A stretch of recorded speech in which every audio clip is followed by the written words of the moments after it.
पश्चिम बंगाल में गंगा सागर मेले में श्रद्धालुओं को परेशानी न हो, इस बात का खास ध्यान रखा जा रहा है। इस बार मकर संक्रांति के मौके पर गंगा सागर में क्या तैयारी की गई है, देखिए TV9 भारतवर्ष की ये ग्राउंड रिपोर्ट।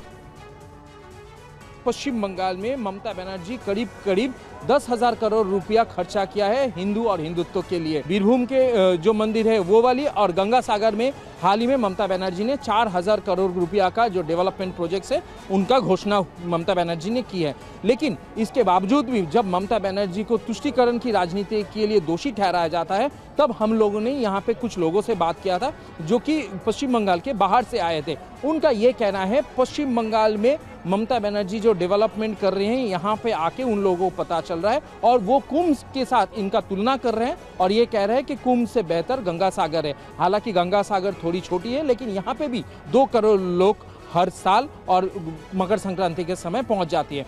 अब सवाल ये उठ रहा है कि हर साल जब यहाँ पे 2 करोड़ लोग पहुंच रही हैं, वहाँ ममता बनर्जी हिंदुत्व और हिंदू के लिए 10,000 करोड़ रुपया क्यों खर्चा कर रहा है? क्या ममता बनर्जी अपना नाम के साथ जुड़ा हुआ जो तुष्टीकरण के राजनीति है वो नाम हटाना चाहती है?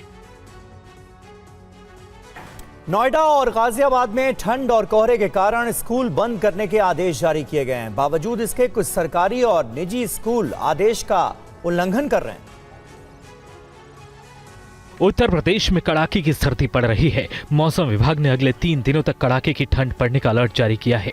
कई जिलों में घना कोहरा भी पड़ सकता है। इस बीच गौतम बुद्ध नगर और गाजियाबाद के स्कूलों में 10 जनवरी यानी शनिवार तक छुट्टी घोषित कर दी गई है। स्कूल अपने बच्चों को चाहें तो ऑनलाइन पढ़ाई करा सकते हैं। सरकारी आदेश के बाद भी दादरी में कई स्कूलों ने डीएम के आदेश की अनदेखी की है। कड़ाके की ठंड के बीच छोटे छोटे बच्चे स्कूल जाते नजर आ रहे हैं। गाजियाबाद में ठंड की वजह से कक्षा 8 तक के सभी स्कूल 10 जनवरी तक बंद कर दिए गए हैं। वहीं नोएडा में नर्सरी से लेकर 12वीं तक सभी स्कूल बंद कर दिए गए हैं। मंगलवार देर रात स्कूलों ने बच्चों के अभिभावकों को मैसेज भेजकर स्कूल बंद करने की जानकारी दी है। स्कूलों की तरफ से भेजे गए मैसेज में कहा गया है कि घने कोहरे और ठंड के मौसम के कारण सरकार ने 10 जनवरी तक स्कूल बंद करने का आदेश जारी किया है। अभी मिले सरकारी आदेशों के अनुसार स्कूल 10 जनवरी 2026 तक बंद रहेंगे और 12 जनवरी 2026 को फिर से खुलेंगे। नोएडा में कई प्राइवेट स्कूलों ने बच्चों को 10 जनवरी तक ऑनलाइन पढ़ाने का फैसला किया है। जयपुर में 15 जनवरी को पहली बार 78वें आर्मी डे पर भव्य परेड का आयोजन होगा। महिला रोड पर सेना की परेड, हथियारों की प्रदर्शनी, अपाचे हेलीकॉप्टर का फ्लाई पास्ट और ब्रह्मोस मिसाइल की ताकत देखने को मिलेगी। 15 जनवरी को जयपुर में पहली बार 78वें आर्मी डे पर भव्य परेड का आयोजन होने जा रहा है, जिसके लिए जयपुर के जगतपुर स्थित महिला रोड पर जोरों शोरों से तैयारियां चल रही हैं। महिला रोड पर जयपुर वासियों को भव्य आर्मी परेड के साथ साथ लाइट एंड साउंड शो और भारतीय सेना के हथियारों की शानदार प्रदर्शनी भी देखने को मिलेगी। आर्मी डे की इस भव्य परेड में भारतीय सेना के शौर्य और पराक्रम के साथ खास तौर पर ऑपरेशन सिंदूर की ताकत भी देखने को मिलेगी।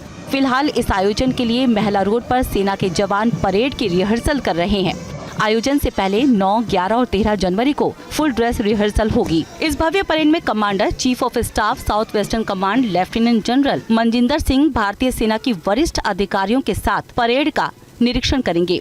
आर्मी डे परेड से पहले 14 जनवरी को सप्त शक्ति कमांड ऑडिटोरियम में पदक विजेताओं को सम्मानित किया जाएगा। महिला रोड पर मंच तैयार हो चुका है। सड़कों की मरम्मत, सीसीटीवी कैमरे लगाने के साथ ही पूरे क्षेत्र को हाई सिक्योरिटी जोन में बदल दिया गया है।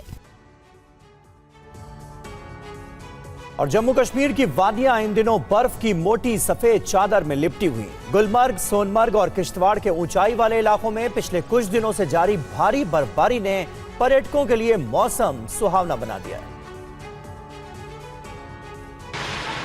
तस्वीरें जम्मू कश्मीर के अलग अलग इलाकों की देखिए। हर तरफ बर्फ की सफेद चादर, कई फीट तक बर्फ जमा है। भारी बर्फबारी से आवाजाही भी प्रभावित हुई। सड़क से बर्फ हटाने का काम बड़ी चुनौती बन गया है। जेसीबी की मदद से बर्फ हटाई जा रही है। पुंछ और राजौरी को जोड़ने वाली ऐतिहासिक मुगल रोड समेत कई प्रमुख रास्ते यातायात के लिए बंद हैं। बीआरओ की टीमें रास्ता साफ करने में जुटी हैं, लेकिन कड़ाके की ठंड और फिसलन ने जनजीवन को प्रभावित किया। यात्रियों को परेशानियों का सामना करना पड़ रहा है। हालांकि प्रशासन जल्द ही मार्ग बहाल करने की कोशिश में है। वहीं गुलमर्ग, सोनमर्ग और किश्तवाड़ के ऊंचाई वाले इलाकों में पिछले कुछ दिनों से जारी भारी बर्फबारी ने पर्यटकों के लिए मौसम सुहाना बना दिया। छिलई कला के कड़ाके की ठंड के बीच हो रही इस बर्फबारी का लुत्फ उठाने के लिए सैलानियों की भारी भीड़ भी है। मौसम विभाग ने आने वाले दिनों में भारी बर्फबारी की चेतावनी जारी की है। दिल्ली के नरेला इलाके में भीषण आग लग गई है। खबर मिल रही है कि जूते चप्पल की फैक्ट्री में भीषण आग लगी है। दमकल की कई गाड़ियां मौके पर इस वक्त मौजूद हैं। इस आग को बुझाने का काम किया जा रहा है। जूते चप्पल की फैक्ट्री में भीषण आग लग गई।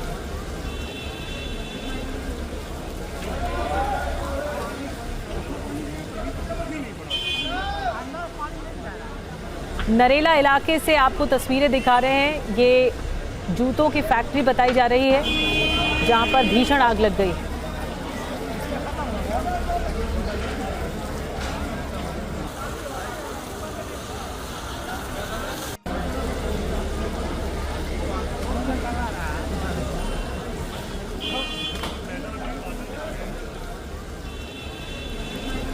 तो तस्वीरें आपको दिखा रहे हैं कि भीषण आग की घटना हुई है दिल्ली के नरेला इलाके में, जहां जूता फैक्ट्री में इतनी भयानक आग लगी है कि सब कुछ जल गया है।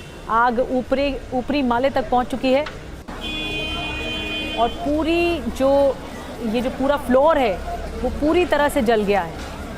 आग की ऊंची ऊंची लपटें दिख रही हैं। भयानक आग लगी है। फायर ब्रिगेड की गाड़ियां इस वक्त मौके पर मौजूद हैं। जितेंद्र और ज्यादा जानकारी के साथ जुड़ गए हैं। जितेंद्र, आग कैसे लगी, अभी क्या सिचुएशन है वहाँ?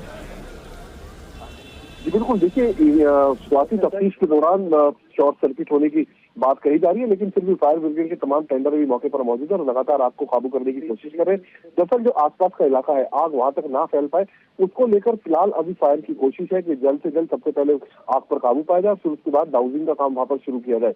हालांकि अभी तक इस पूरे घटनाक्रम में किसी के भी हताहत होने की कोई जानकारी सामने नहीं आई है। जी, नजर बना के रखिए जितेंद्र, शुक्रिया आपका। तो जूता फैक्ट्री में ये आग लगी, आग बुझाने के प्रयास किए जा रहे हैं। अभी पूरी तरह से काबू नहीं हो पाया है, लेकिन नुकसान की आशंका है। और खबरों में आगे बढ़ते हैं। डल झील की दीवारें खोखली हो रही हैं। बताया जा रहा है कि दीवारों के बीच चूहों ने घर बना लिया है।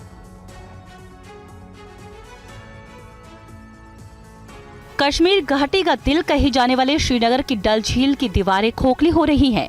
इसके पीछे चूहों को जिम्मेदार ठहराया जा रहा है। TV9 की टीम जब पड़ताल पर निकली तो चूहे दिखे। दिन के उजाले में भी उनकी उछल कूद देखने को मिली। यही नहीं, दीवारों के बीच दर्जनों छेद भी नजर आए। डलगेट से लेके पूरा उधर तक जाइए, निशात शालीमार तक। अब देखिए कितने रोड्स खराब है, मतलब बंड्स नीचे गिरे हैं। ग्राफस जो भी है, जैसे कि वो लकड़ी के बने, वो भी देखिए कितने टूटे फूटे हुए हैं। डल में शिकारा चलाने वालों के अनुसार ये दीवारें कमजोर होने के बाद अभी तक 2 बार गिर चुकी हैं। पिछले साल फरवरी में इसी तरह फुटपाथ का एक हिस्सा गिर गया था, जिसके बाद मरम्मत के लिए फुटपाथ का यह हिस्सा काफी समय बंद रखा गया। वहीं बेलवार्ड रोड पर डल झील की दीवार का एक हिस्सा सितंबर 2025 में गिर गया था। लेकिन अभी सबसे बड़ा जो इशू है वो कहीं ना कहीं यही है कि ऐसे किनारों पर चूहों की ऐसी संख्या जो है, उससे कहीं ना कहीं यहाँ के जो नाव चलाने वाले हैं वो कहीं ना कहीं काफ़ी चिंतित है।